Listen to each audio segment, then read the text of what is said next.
خالد مهندس شاب نقل في بيت قديم في منطقة شبه مهجورة. البيت واسع وهدوءه كان عجب خالد في البداية، بس من أول ليلة بدأ يحلم.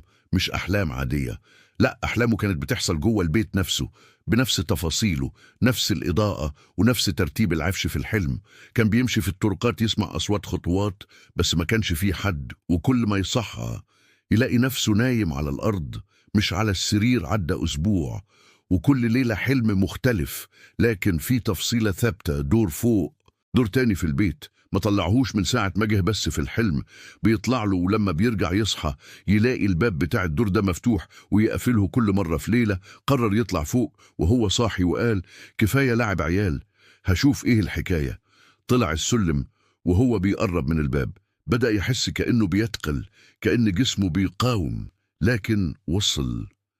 فتح الباب لقاه أوضة فاضية فيها مراية كبيرة، وهو بيبص فيها شاف نفسه نايم، نفس هدومه، نفس شكله، نايم جوه المراية. وهو جاله صداع مفاجئ، وقع على الأرض وغاب عن الوعي. صحى بعدها وهو في السرير وقال: حلم تاني وخلاص.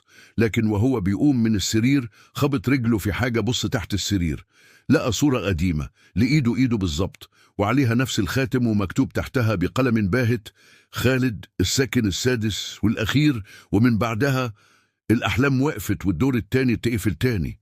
بس خالد ما بيسيبش البيت، لأنه فهم دلوقتي هو مش ساكن فيه، هو جزء منه.